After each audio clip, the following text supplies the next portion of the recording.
Algo sucede en los medios en México porque cada vez más la información se está convirtiendo en un espectáculo. Cada día un rumor, una versión, algo suelto en redes sociales se hace pasar como información y así es retomado en muchas ocasiones por medios nacionales e internacionales. Bienvenidos, yo soy Ezra Shabot.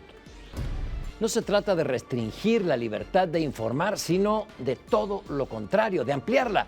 Pero también debe haber espacios de responsabilidad en los propios medios respecto a sus contenidos y a la rigurosidad con que se maneja la información.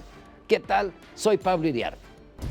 En los últimos tiempos en esto hemos visto de todo y lo difícil es no perder la capacidad de asombro. Hemos visto entrevistas absolutamente condescendientes con familiares de narcotraficantes peligrosos, hemos visto cómo se da por hija de uno de ellos a alguien que nadie sabe quién es, se publican textos de actores y actrices que resultan casi una apología del delito y en ese camino la credibilidad de los medios evidentemente se deteriora. Hola, soy Jorge Fernández Menéndez y esto es México Confidencial.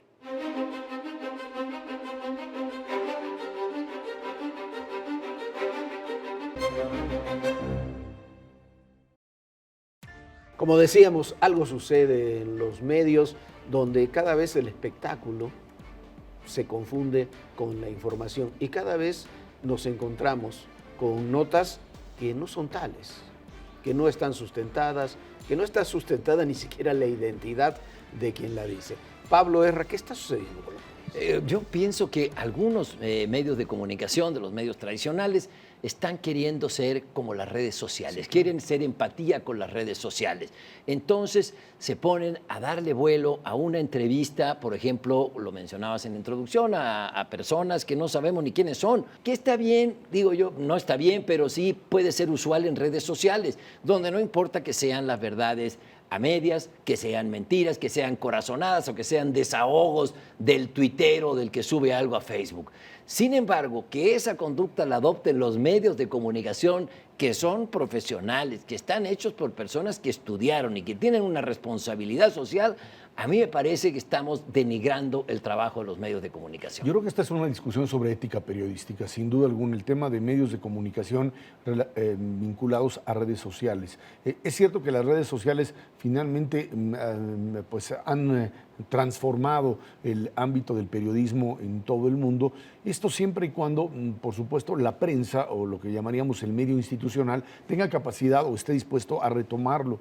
Las redes sociales son muy útiles para muchísimas cosas, sin duda alguna, de comunicación, de denuncia, etcétera, pero también son, como decía Humberto Eco, la estupidización de lo que sería la democracia, o sea, la posibilidad de que cualquiera pueda establecer y se tome como válida una opinión o una denuncia que no necesariamente pueda ser o tenga que ser verificada. Y por eso es que cuando medios de comunicación atraídos por la fascinación de la nota y el sensacionalismo de la misma, lo retoma y lo vuelve real. Yo creo que en ese sentido medios de comunicación profesionales tendrían necesariamente que entender que el tema de incorporación de información que viene de cualquier lugar tiene que pues estar de nuevo o tienes la capacidad de entender que los medios van de aquí en adelante a convertirse en un referente siempre y cuando puedan una y otra vez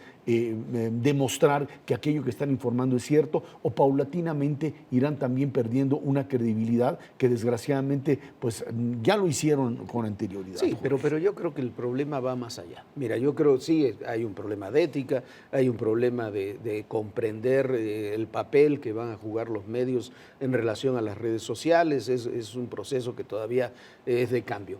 Pero yo creo que lo que estamos, y lo estamos viviendo, le podemos poner fecha, desde aquellas épocas de Chapa Besanilla hasta ahora, los medios y en los medios, la filtración, el rumor, la información tergiversada, las campañas se han convertido en una constante. Y así teníamos desde tener como fuente fidedigna de un asesinato a una bruja que desenterró un cadáver allá hace 20 años, hasta tenemos ahora la hija del Chapo Guzmán, que si tú eres periodista y te presentan su acta de nacimiento y dice que está registrada el año pasado, cuando la señora o señorita nació en el 74, algo tiene que estar mal, ¿no?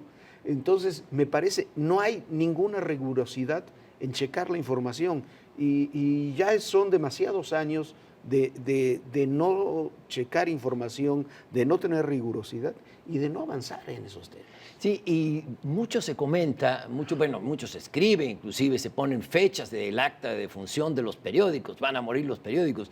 Yo pienso, bueno, si siguen en esta tendencia de desinformar o de mal informar o informar a medias, como en redes sociales, donde sí se vale, nadie es profesional en redes sociales, pero sí los periódicos estarán condenados a morir si van por esa ruta. Es mucho más sencillo enterarte de un rumor por redes sociales. Pero aquí es donde yo veo la gran oportunidad para el periodismo. Claro. Si haces buen periodismo documentado, con fuentes, con tu confirmación y presentas los hechos, eso es profesionalismo. En cambio, dejarte llevar por un rumor o por lo que dice una señora, desde la bruja de los huesos del encanto hasta esta señorita o señora que decía ser hija o que dice ser hija del Chapo Guzmán, donde cuenta que su papá, cuando estaba fugado, se salió del cerco de fuego en que estaba en Durango, la fue a visitar a Estados Unidos y regresó a donde lo estaban persiguiendo, regresó a Durango donde lo tenían cercado, es decir, y darle la principal de un periódico a eso, a mí me parece muy dañino para la profesión. Pero ¿sabes qué? El tema del profesionalismo es central.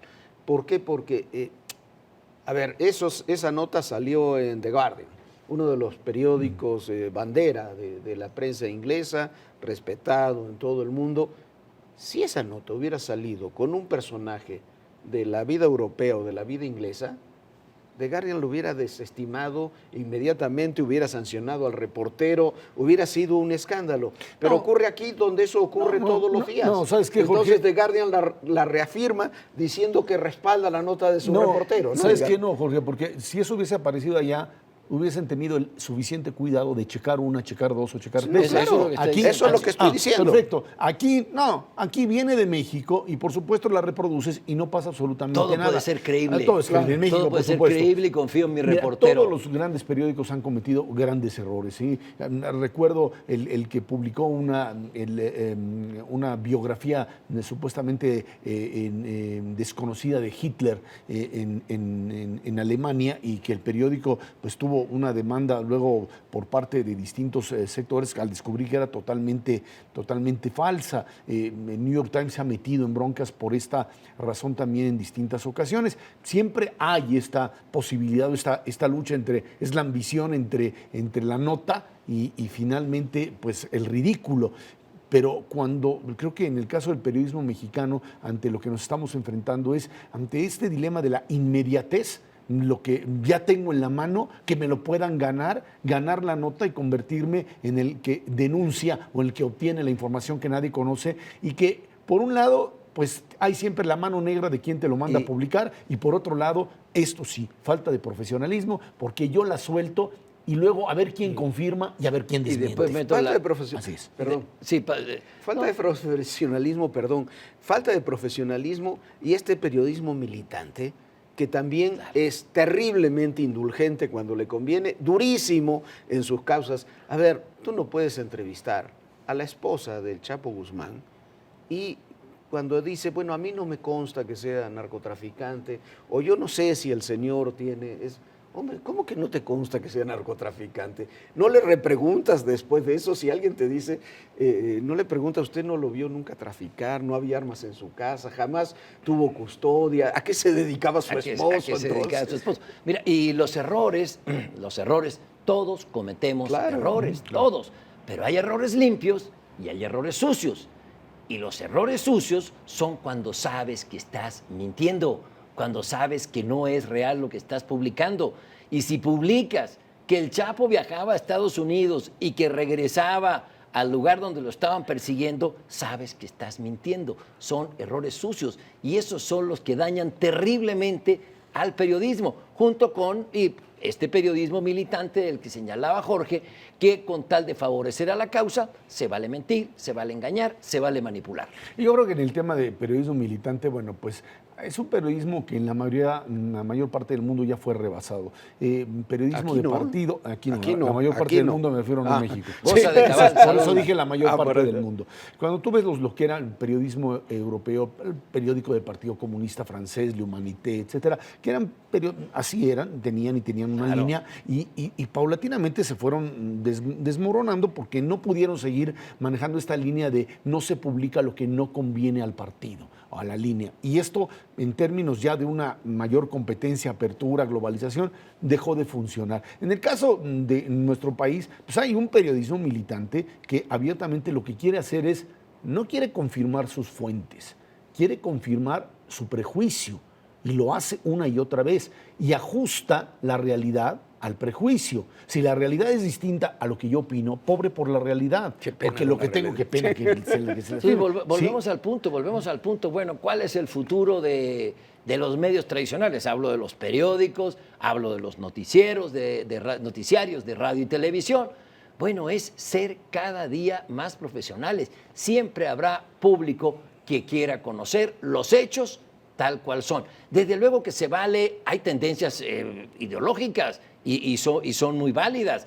Yo, desde el momento en que tú estás jerarquizando la información en una portada, estás optando porque tienes una visión de país y quieres cargar el acento en el tema social, en el tema educativo, en el tema político o en la barrabasada de tal o cual. Lo único que no se vale, la única regla es no mentir. Claro, Ese es el punto. y eso se aplica a la información y se aplica a la opinión. No estamos diciendo que no se debe opinar. El viejo periodismo militante era un gran periodismo de opinión, creo yo. Había opiniones, se peleaba, se debatía. Me parece perfecto. Aquí el tema del periodismo militante, como le estamos llamando, aquí le podemos poner otro adjetivo, es que no se basa en los datos, no se basa en la realidad y en ocasiones miente descaradamente para su causa y oculta descaradamente otros hechos también para su causa. Yo te añadiría algo, es un periodismo no solo miente, sino inventa. ¿Qué quiere decir esto? Que de repente aparecen realidades que no existían y ahí están, o omite determinadas cosas. Recuerdo las famosas fotografías en Pravda de Lenin en el mitin ahí en la Plaza Roja, en donde de repente Trotsky desaparecía en la foto y después Zinoviev y Kamenev. Así es, de repente aquí figuras. Estaba solo. Ese es el problema. Aquí de repente así las tienes, tienes periódicos y emisiones también que de alguna manera terminan por hacer desaparecer aquello que no me conviene. A ver, pero ahí por lo menos de la foto los desaparecías. A mí, yo pongo, cuando doy pláticas sobre periodismo con estudiantes, siempre pongo un ejemplo que me parece paradigmático. Un libro muy exitoso sobre el narcotráfico que se ha vendido muchísimo. Tiene, creo que es muy malo, pero eso es otro tema, es una opinión personal. Tiene un capítulo completo de una plática a puertas cerradas en un cuarto entre el Chapo Guzmán y Amado Carrillo. No hay ninguna constancia de que alguna vez hayan estado juntos por un problema generacional el Chapo Guzmán y Amado Carrillo. Pero si están encerrados, solos, en un cuarto, sin testigos, ¿cómo puedes poner una nota con comillas? El Chapo dijo, Amado le contestó, luego le agregó. Es inventar realidades. Un capítulo completo. Inventar realidades. Así Claro, funciona. Y lo dan como bueno. Eso, Jorge, se hace también porque le gusta a la gente. Tiene otro nombre Porque eso, le pero- gusta a la gente Así. y de ahí que las redes sociales tengan este éxito en quienes difunden ese tipo de mentiras. Eso. Hay otros que los usan para comunicarse. Pero creo que este ejercicio de autocrítica que hemos hecho es también una enorme ventana de posibilidades para el periodismo que tiene que seguir siendo serio, no necesariamente aburrido, pero sí con base, con sustento y que sea creíble. Lo interesante puede ser importante y lo importante puede ser interesante en el periodismo. Gracias, Pablo. Gracias, Serra. Gracias a todos ustedes.